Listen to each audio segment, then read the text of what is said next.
Hi friends, welcome back to the RAG Master series. I am Mahendra and today we are diving deep into vector databases, the specialized storage systems that make large-scale RAG possible. In our last video, we created embeddings and saw how they capture meaning, right?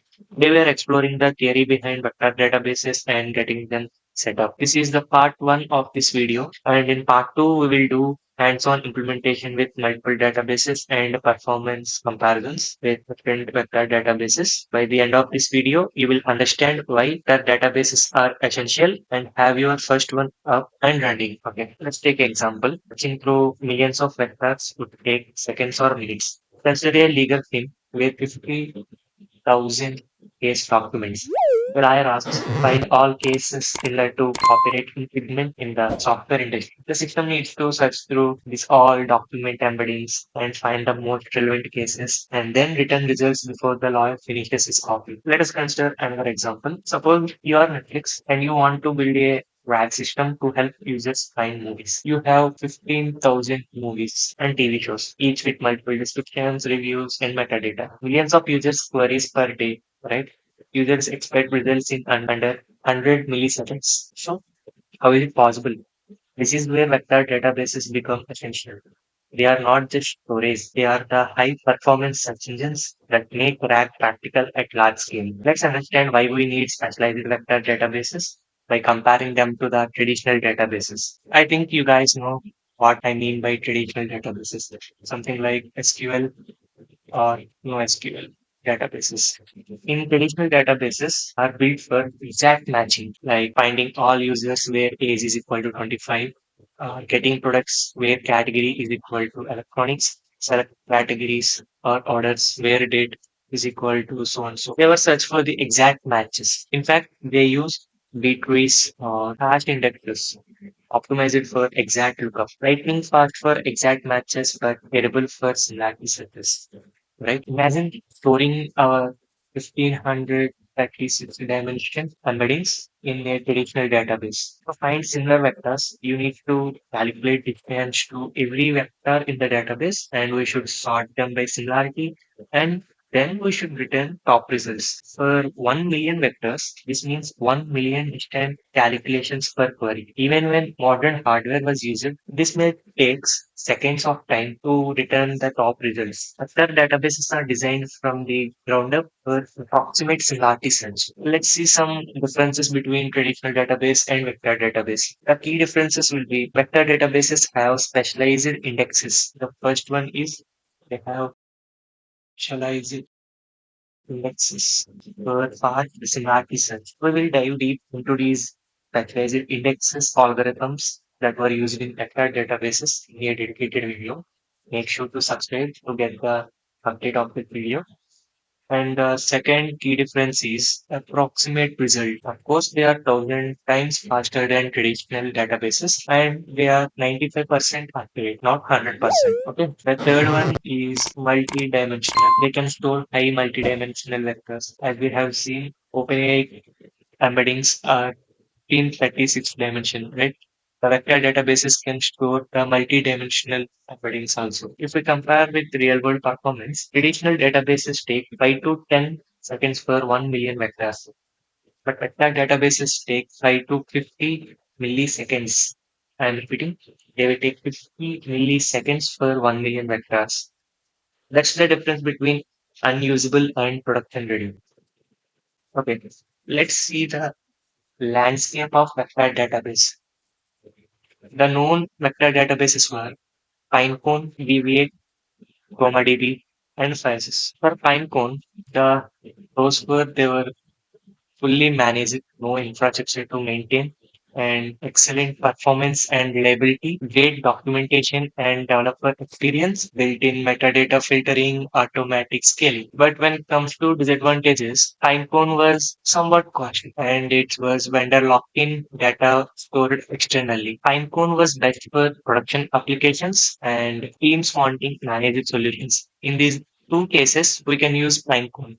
When coming to Weaviate, the advantages was it was open source with cloud option, built-in vectorization, so no need to generate embedding separately. It used GraphQL API because excellent multi-modal support. I mean, we can store the embeddings of text, images, audio all at a time in the database. And it has a strong community. But coming to the disadvantages, it was more complex to set up, steeper learning curve, and resource intensive. When you have complex applications and you need multimodal data, and if your team was comfortable with the complexity and if they can handle, you can go with Weaviate. Coming to the third one, ChromaDB, the advantages were it was extremely easy to get started for the beginners.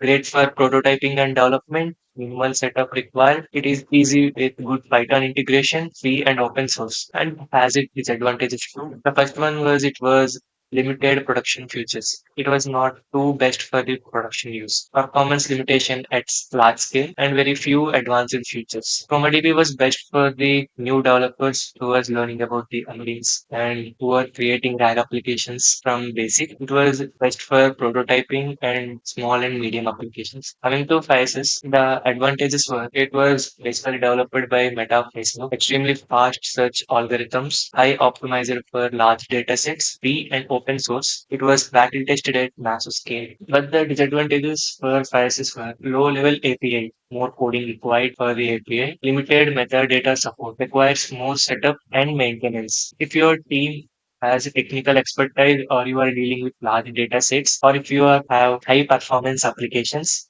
then FAISS is best for that use case. By the above discussion, I recommend you if you are just starting with these vector databases, use ChromaDB. And if your project is for production or want to manage it, go with Pinecone. If you need multimodal support, go with Weaviate. And for maximum performance, the last option, go with FAISS. Coming to the indexing algorithms that were used in vector databases, there were basically three types: HNSW, IVF, and LSH. HNSW is a graph structure, basically. Think of HNSW like a multi-level highway system. It creates hierarchical connections that allow you to navigate quickly from any point to any other point. Coming to IVF, IVF works like organizing a massive library. It gives or groups similar vectors into clusters. So you only need to search within the most relevant sections. Coming to LSH. LSH means locality sensitive hashing. LSH is like a smart filling system where similar vectors get similar hash codes, dramatically reducing the search space. IVF means inverted file index and HNSW means hierarchical navigable small world. I will be creating a dedicated deep dive video on these algorithms soon. So make sure you are subscribed with notifications turned on. These algorithms can mean the difference between 5 second search and 5 milliseconds search. I will explain exactly how each one works in the upcoming video. Let's get our hands dirty. We will start with ChromaDB. Since it's the easiest to set up, you can follow along with the code. Everything will be in my GitHub repository. I will provide the link in the description. Okay, first set up your environment. I will be using VS Code. Open your terminal and install the required dependencies before proceeding to the tutorial. Actually, I have created a Conda environment for this tutorial. Next, install the required dependencies. The first one is ChromaDB and the second is sentence transformers. We will be using sentence transformers for generating the embeddings for the documents. Since I have installed them already, it was showing me requirement already satisfied.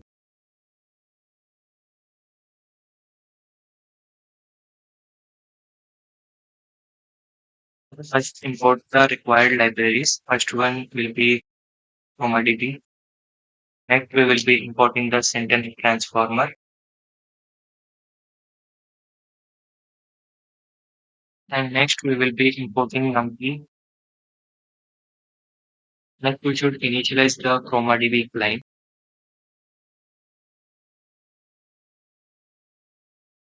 Next, we should create a collection. Like think of it as a table. We are now creating a table and giving it a name for its meta description.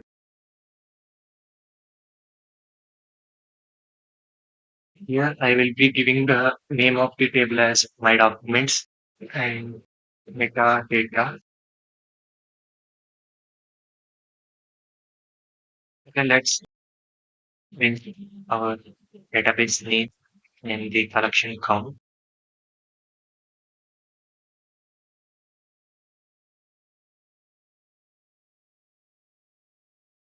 Okay, let's run this. We can see my documents. I have created a collection named my documents, and currently it was empty. It was showing zero. Okay, let's have some sample documents for our use case, which is got the model from the sentence transformer to generate the embedding for these models. We will be using all mini LM L6V2 model. We should generate the embeddings. Next, let's create IDs for our documents.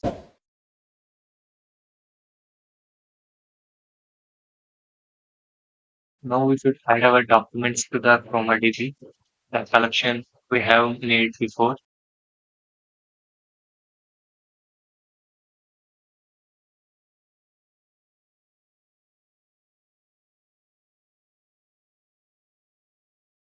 Then now you can see the documents were converting into embeddings, and those embeddings were being added to the ChromaDB, the collection we have added, like my documents we have read before, right? Okay, now let's perform our first similarity search.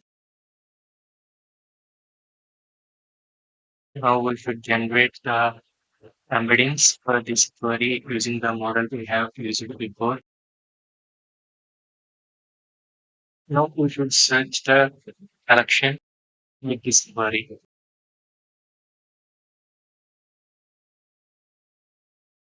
And end results means how many top matches we need to bring. Okay, I will be specifying it as three. And next include in the output what we want to be included. I need document instances in the class metadata. Then now let's print the output that was returned by the function dot query.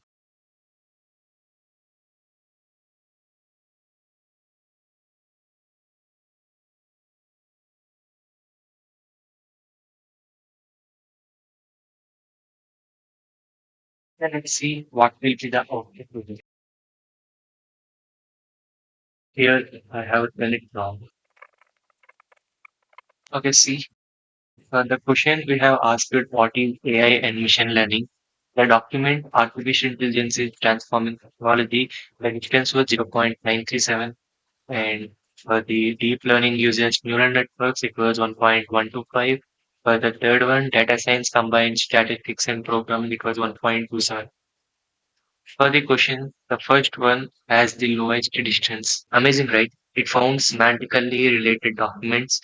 Even though the query uses completely different words, this is the power of vector similarity search. And coming to your assignment part, I want you to get practical experience with ChromaDB.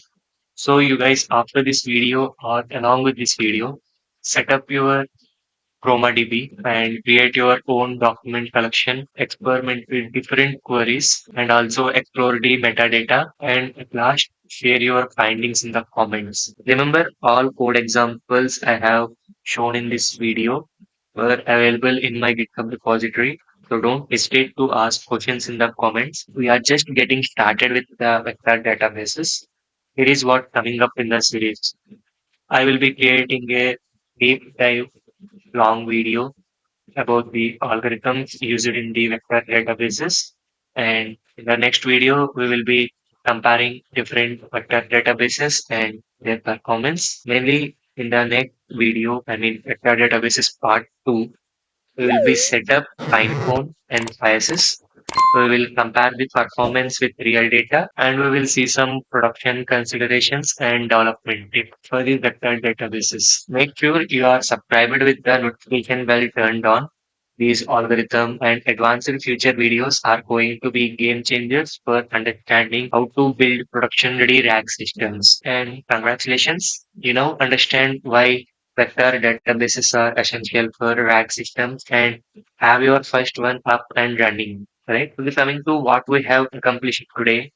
We understand that the scale problem the vector database is solved. And the second one was we compared traditional databases and the vector databases. We have a overview of the major vector database options.